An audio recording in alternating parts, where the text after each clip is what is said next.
किया था।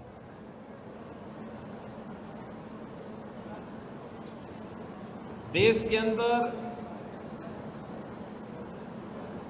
खाद्य आवश्यकता की पूर्ति की जा सके, खाद्य मंत्री के रूप में भी स्वतंत्र भारत के पहले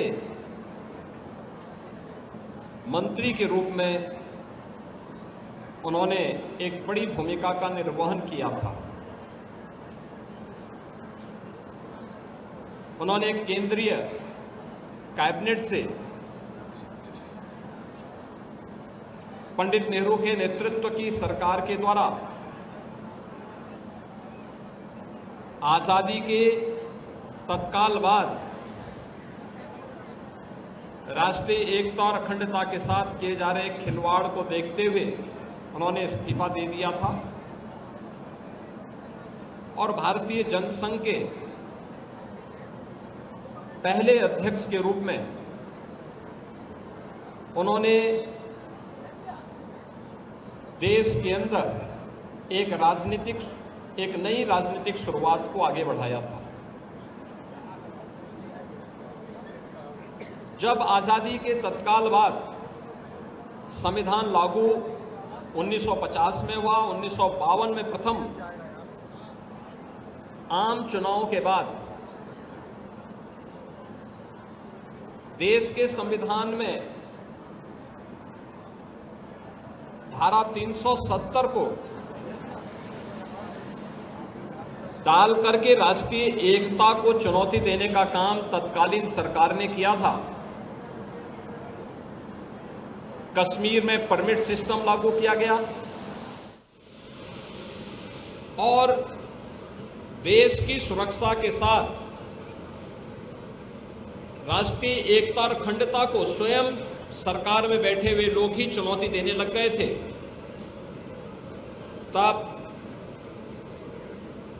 एक देश में एक प्रधान, एक विधान और एक निशान का उद्घोष करते हुए डॉक्टर श्यामा प्रसाद मुखर्जी जी ने कश्मीर में प्रवेश किया था। उनको गिरफ्तार कर दिया गया। हिरासत में ही 23 जून 1953 को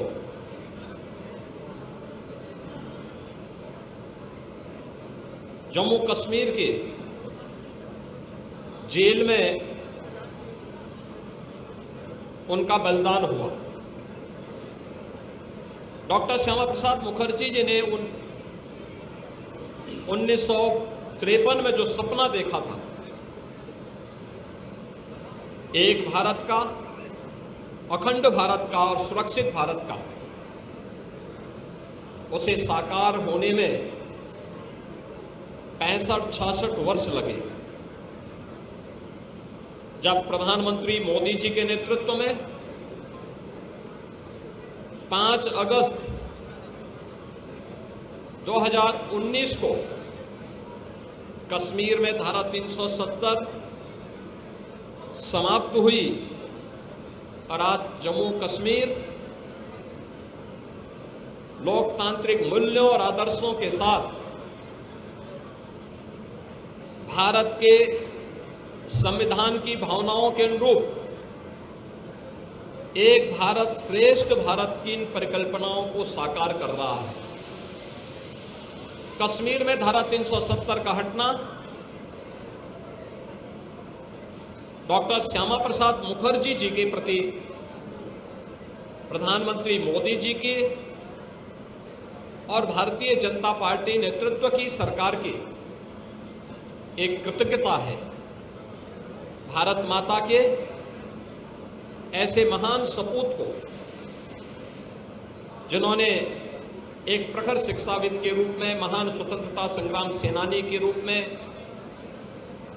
एक विजनरी राजनीतिक नेतृत्व के रूप में देश को अपनी मूल्य सेवाओं से लाभान्वित किया था। उनकी इस पावन